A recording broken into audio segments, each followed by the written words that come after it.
Ciao a tutti, ho fatto un piccolo esperimento con Laura che vedete dietro le mie spalle, questa ragazza catalana che ehm, si è confrontata con me, lei è una poliglotta, si è confrontata con me sulla lingua friulana, ossia io ho parlato la lingua friulana e lei ha parlato in catalano, e qui sotto troverete il link per andare a vedere questo confronto che è stato molto carino e ha fatto vedere delle cose che non ci si aspetta con facilità, perché si tratta di due lingue che sono distanti tra di loro dal punto di vista geografico. Ora iniziamo a vedere quant'è questa distanza. Mi metto qui in un angolino così disturbo meno possibile e iniziamo a cercare di capire cosa succede cosa accadeva in Europa quando prima praticamente che queste due zone venissero divise. Allora, prima di tutto dobbiamo tenere conto che quasi tutta la parte europea che abbiamo qua, compreso praticamente una parte dell'Inghilterra, una parte dell'Irlanda e il nord dell'Italia, erano zone di matrice di lingua celtica e ci si estendeva fino ad arrivare anche nelle zone della Turchia, ex Anatolia, dove c'erano praticamente degli insediamenti che si sono spostati e sono andati qua. In queste condizioni tutta l'Europa parlava una lingua che Cesare ha riconosciuto e ha descritto in maniera semplice, dicendo praticamente che parlano la lingua dei Galli o come si chiamano, vogliono fare chiamare loro dei Celti. Con l'avvento praticamente dell'impero romano c'è stata una singola tribù, che è quella praticamente dei Latini, che a un certo punto ha iniziato a fare conquiste una dietro l'altra in tutto quanto il territorio europeo, portando a sé 213 tribù celtiche, tranne qualcheduna che faceva parte diciamo del nord dell'Inghilterra dopo il Vallo d'Adriano. In questa situazione cosa è successo? Che 213 tribù celtiche non potevano cambiare la lingua a fronte di una sola di latini, perché i latini erano coloni poi alla fin fine, per cui un risicato numero di persone rispetto alla totalità linguistica europea che aveva praticamente la capacità di gestire, organizzare e controllare militarmente un territorio molto vasto, aiutato anche diciamo, dalle popolazioni locali, per cui erano sì aggressori, però riuscivano in qualche modo a farsi ubbidire. È quello che più o meno è successo, anche se poi ci sono state delle vicende di Vercingetorige, per cui c'è stato sicuramente un atteggiamento di ribellione da parte dei Celti nei confronti dei Romani.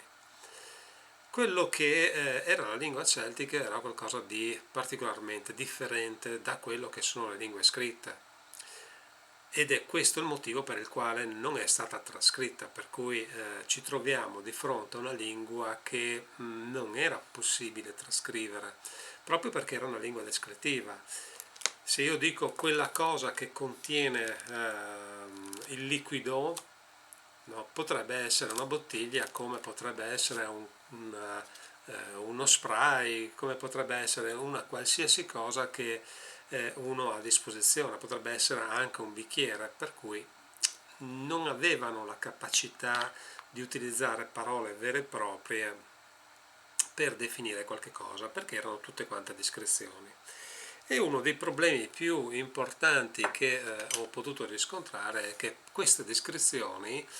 sono finite sui testi latini e sui documenti latini come parole, ossia hanno unito praticamente quelle che erano le lettere descrittive di una zona, facendo diventare parole, divenendo parole celtiche, per cui quello che è stato fatto in senso generale dai latini è proprio quello di prendere e creare un'idea che la lingua celtica fosse già una lingua avanzata. In realtà ci fu Teodoro Siculo che chiarì questa cosa, però lo chiarì in modo non propriamente evidente al giorno d'oggi. Disse che è una lingua molto corta e disse che la gente si esprimeva in modo molto plateale e si litigava spesso. Allora, in una condizione di questo genere bisogna cercare di prendere il latino che si parlava nel primo secolo a.C., che è proprio quello che ha a che fare con Diodoro Siculo, e bisogna confrontarlo e bisogna mappare quant'è la lunghezza di quel latino, di quel tempo. Il risultato è che quel latino è un latino che ha 5 lettere medie per parola. Per accorgersi che è molto corta una lingua deve scendere sotto le 4, per cui stiamo parlando di 1, 2, 3 lettere per parola. E questa cosa è estremamente importante perché ci sta dicendo che è una lingua molto arretrata, come può essere, era una lingua molto arretrata, diciamo, che non ha avuto uno sviluppo idoneo alla scrittura, come potrebbe essere una lingua della Namibia, dove parlano per monosillabi, no? Facendo mitu o tassa, molto corta, molto corta. In una condizione di questo genere noi ci troviamo in un momento storico particolare, dove a un certo punto Roma diventa quella capitale che perde praticamente il valore di capitale dell'impero e tutte quante le zone che noi andiamo a diciamo, guardare in Europa, per cui tutto quanto quello che era l'impero d'Occidente, iniziano una lunga diatriba e un lungo mescolamento fra le varie popolazioni.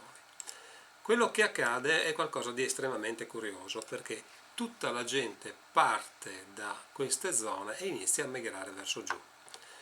Per cui la quantità di gente che scende verso il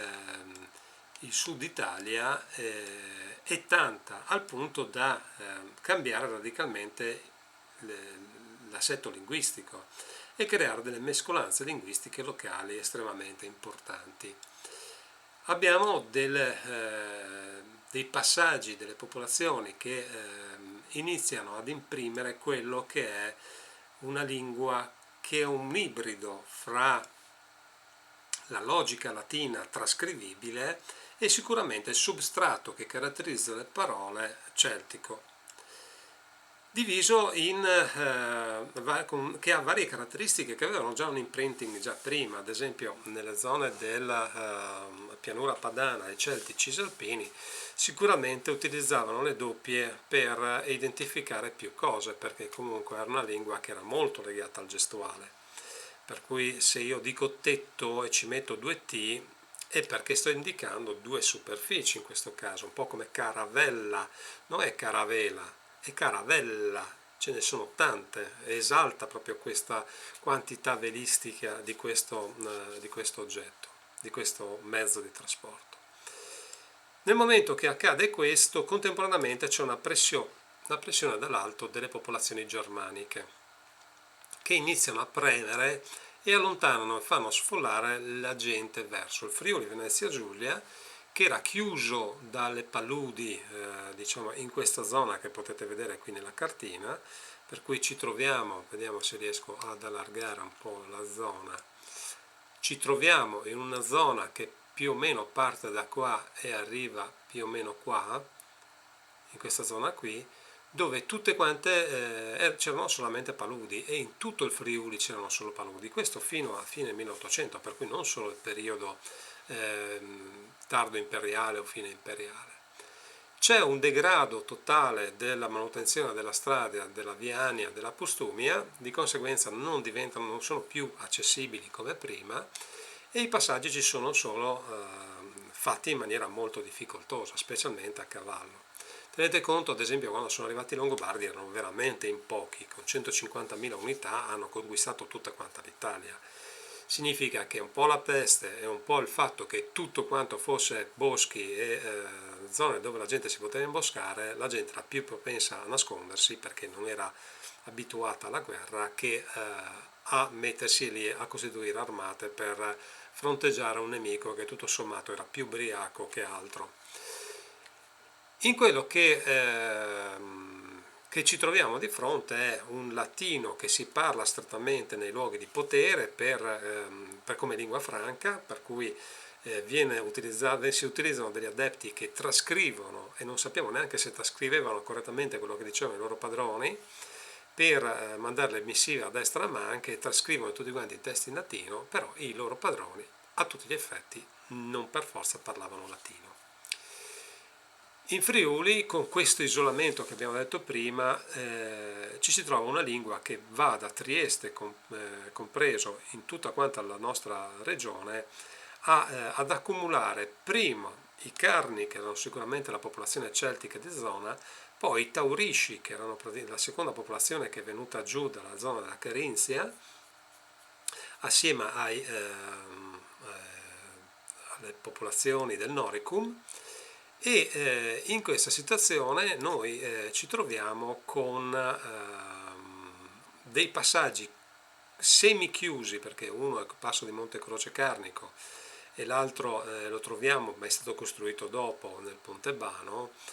e ci troviamo chiusi dalle montagne, chiusi da una zona palustre del mare e dal mare, per cui chiusi di qua e chiusi di qua, e chiusi dalle montagne da questo lato. In questa condizione arrivare praticamente in Friuli era un bel caos.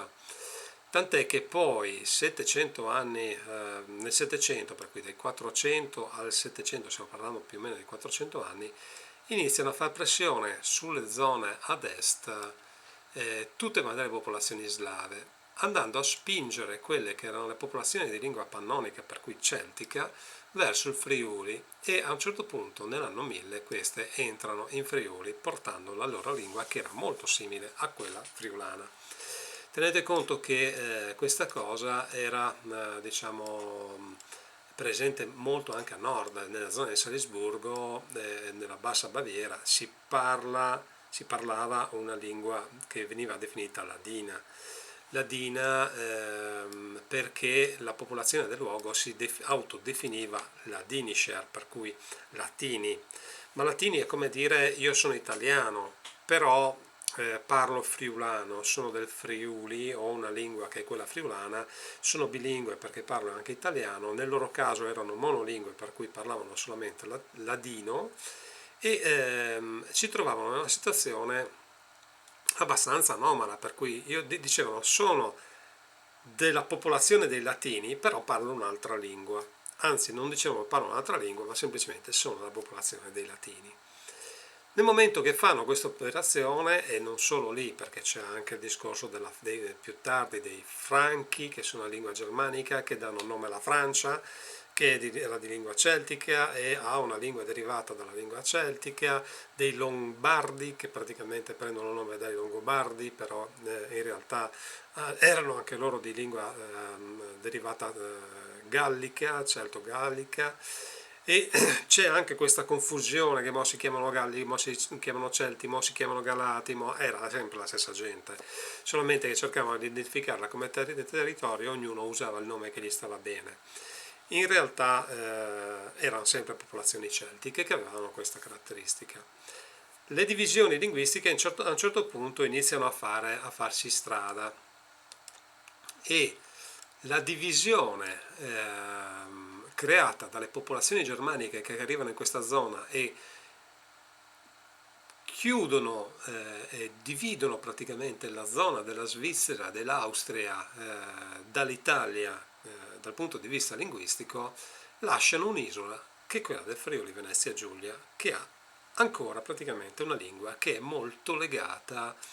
alle lingue che troviamo praticamente nelle zone a nord di Barcellona, per cui ci troviamo in questa zona qua, nella Catalogna, e andiamo praticamente a parlare una lingua che è di derivazione celtofona. Contemporaneamente non ci sono solamente loro, c'è tutta quanta quella che è la Provenza che ha lo stesso tipo di caratteristiche, e lo vediamo perché si iniziano a lasciare tutta una serie di zone di linguistiche minoritarie, come in Svizzera, diciamo, da dove nascono poi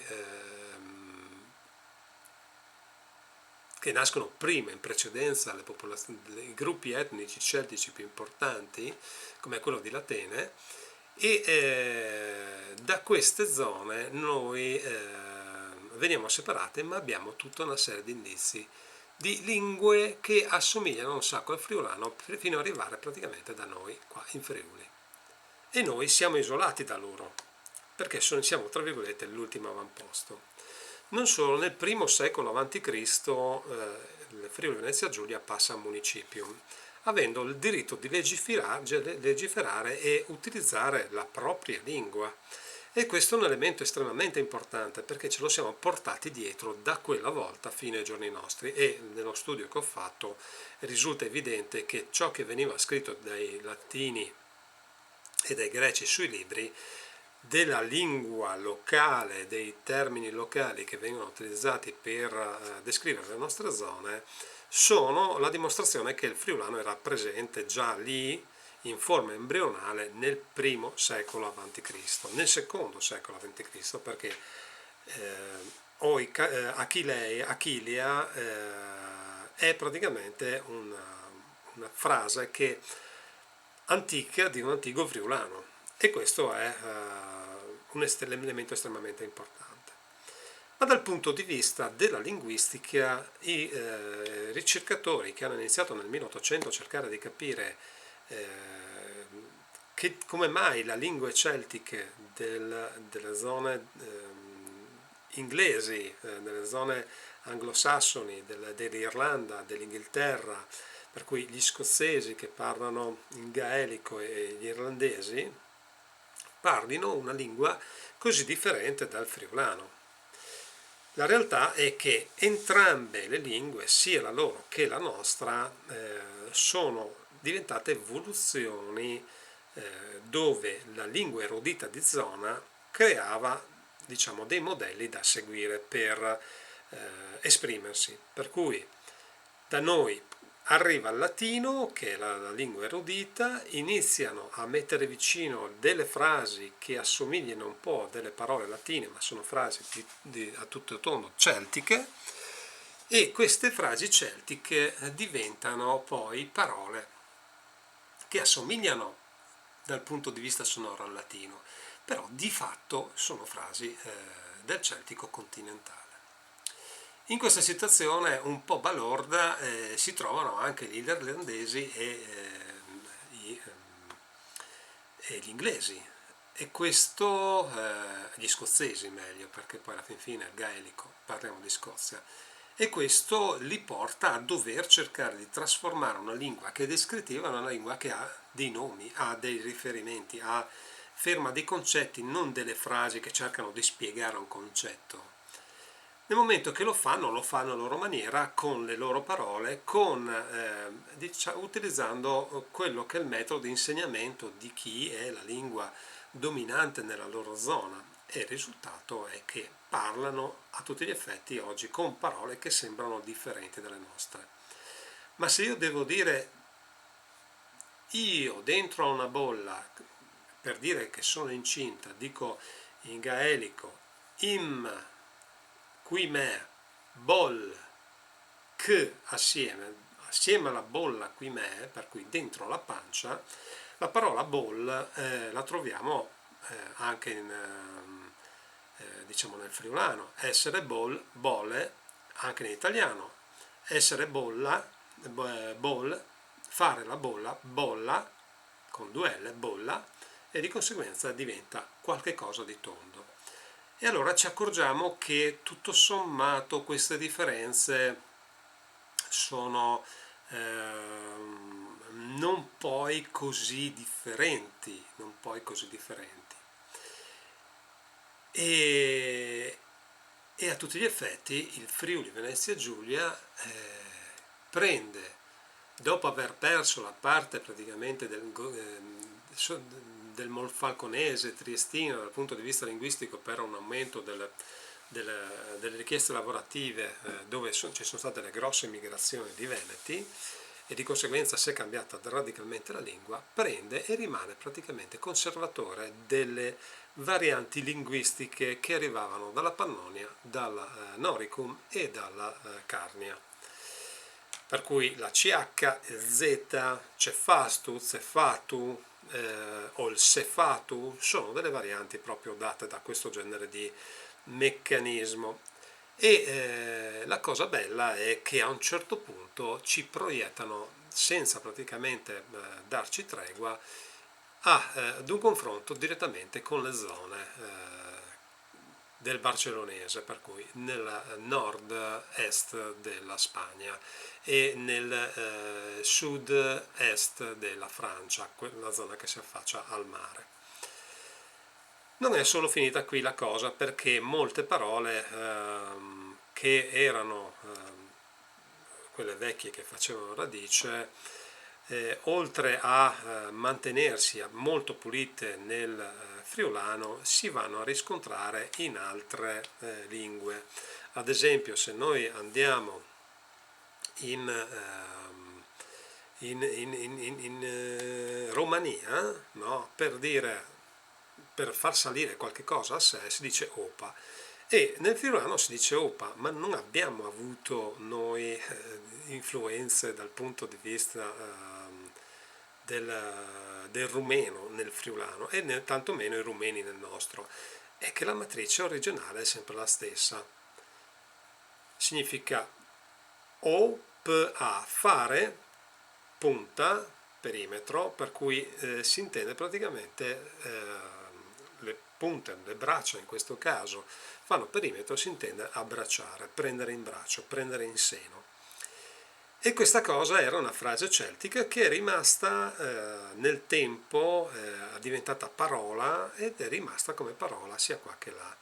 Come per dire figlio grande, fion, figlio sopra, fion, o fione, essere figlia sopra, perché la E inizia a dare poi nel friulano anche un senso di femminile, perché non c'era questa esigenza prima nelle popolazioni celtiche di dare della donna una donna, la si vede, punto e basta, non c'era questa esigenza di creare un riferimento di genere, perché era evidente, semplicemente evidente, che quella era una donna, quello era un uomo, e eventualmente un uomo, una donna che non avessero avuto attitudini o interesse per diciamo, il sesso opposto, venivano considerati come diversi, ma non proprio diversi, lui è così, accettati per quello che erano semplicemente, tant'è che la sessualità era molto variegata al tempo, non c'era praticamente questo tipo di tabù che abbiamo oggi, neanche tra i romani, sebbene che poi ci fossero tutta una serie di pensieri su come si doveva farlo e quali fossero state le cose giuste per non passare al di là della sponda, per cui anche il rapporto omosessuale diventava praticamente un rapporto lecito se era fatto da diciamo coloro che mettono, non che prendono. E detto questo, che facendo questa deviazione praticamente sulla lingua, a un certo punto le popolazioni germaniche che ci sono state nel nostro territorio non hanno avuto interesse a cambiare la lingua, perché era anche una comodità. Cioè, provate a pensare che se io sono amministratore di una zona e devo fare i miei interessi, e per fare i miei interessi è molto comodo che io non mi faccia capire dai sudditi, ma mi faccia capire da una ristretta zona, diciamo cerchia di persone intorno a me. Ed è anche molto comodo poi imparare una lingua che è differente da quella del conquistatore, usando praticamente la lingua locale. Lo stesso Carlo Magno a un certo punto usa la lingua che aveva imparato nelle zone francesi, anche qua in Friuli, perché era più o meno la stessa, no? Se noi diciamo Suri loro dicono Suri, per dire praticamente il topo. Se noi utilizzavamo tutta una serie di termini per identificare determinate cose, di là era più o meno lo stesso, perché non c'era ancora questa evoluzione. Dal 400 in poi c'è stato un leggero cambiamento e una leggera evoluzione linguistica, al punto da iniziare a formare tutta una serie di parole che oggi assomigliano un po' più all'italiano, anche se poi per dire acqua, ad esempio, noi diciamo aghe, che è proprio differente da acqua, perché c'è una G dura e una E, una A, e l'unica cosa che rimane uguale è praticamente la A di acqua, che scimmiotta molto bene il latino. Diciamocelo, scimmiotta molto bene il latino, ma per la popolazione celtica era comunque una frase che stava bene a fianco all'oggetto che serviva per prendere l'acqua, perché già l'oggetto conteneva la parola d'acqua. Per cui si dicevano fai qua, metti qua, no? Nel vaso, il vaso già per se stesso significava fare molta acqua,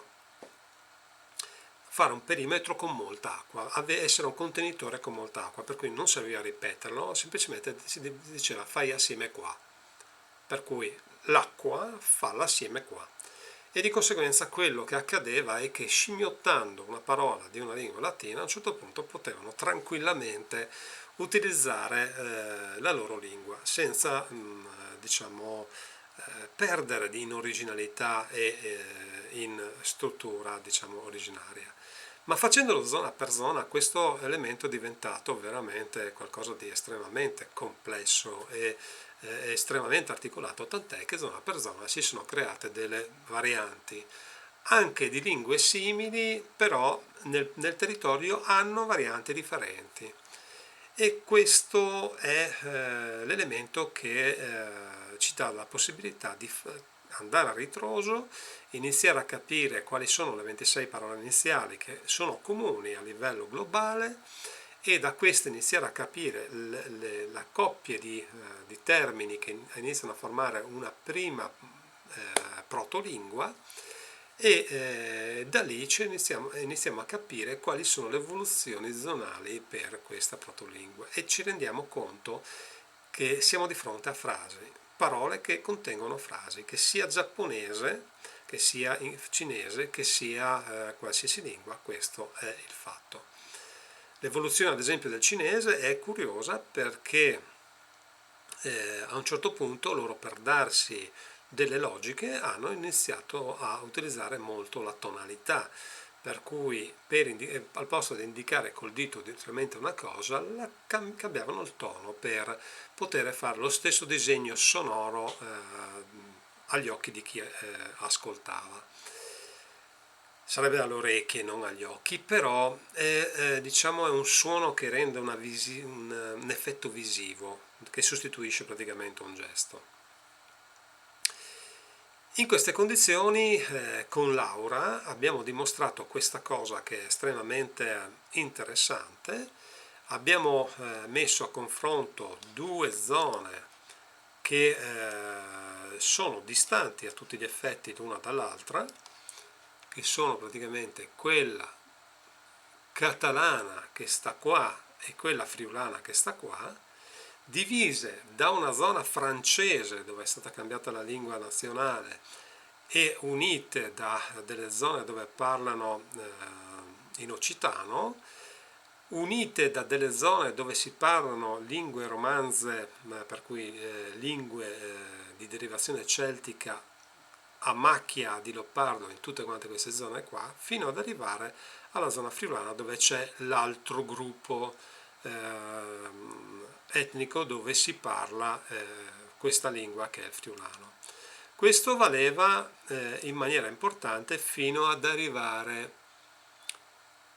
a, vediamo se lo trovo, a Ragusa,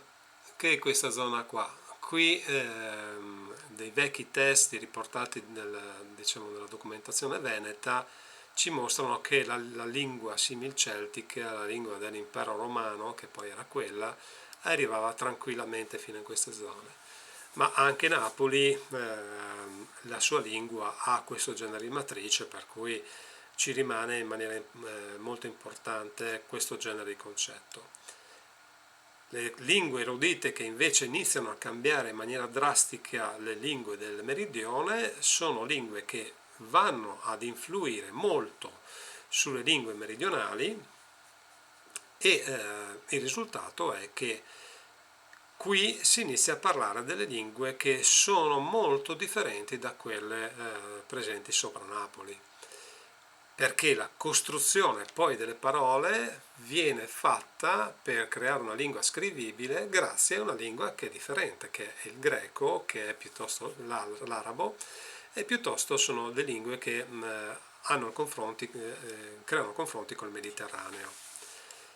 Il sardo invece ha anche lui sfruttato il latino per fare i suoi passaggi, però da quello che ho potuto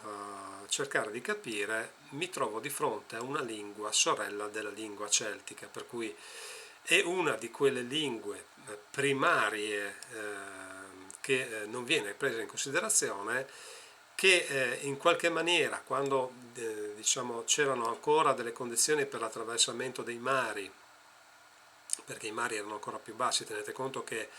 noi abbiamo avuto 10.500 anni fa tutto quanto la pianura adriatica era tutta quanta emersa,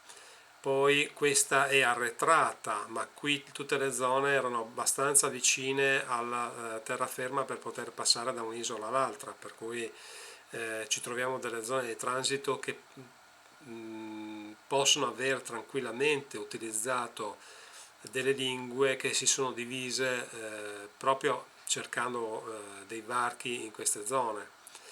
Nel momento che le lingue, che poi una diventa celtica da questa parte, una diventa italica che va verso questo verso e una che arriva a diventare praticamente isolana in questa zona, per cui Corsica e Sardegna, ci troviamo in una situazione che si sono divise prima che si venissero a formare nelle zone dell'Austria e della Svizzera i primi grossi gruppi celtici, per cui è un pre-proto-celtico quello dei sardi, ed è praticamente una lingua che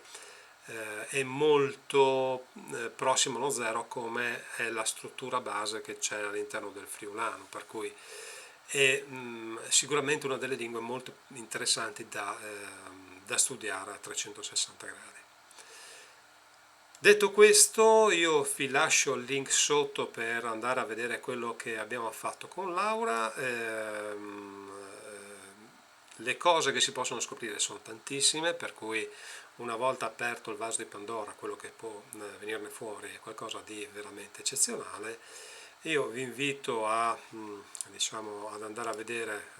questo lavoro, sperando di trovare altre persone di altre zone che magari parlino occitano piuttosto che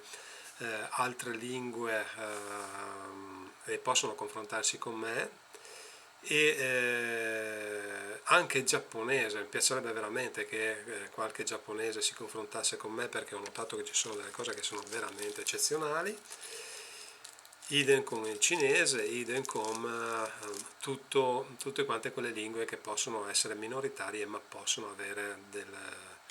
degli agganci per capire qual è la storia linguistica. Un saluto, ciao, i like servono sempre, il collegamento con Laura serve sempre, e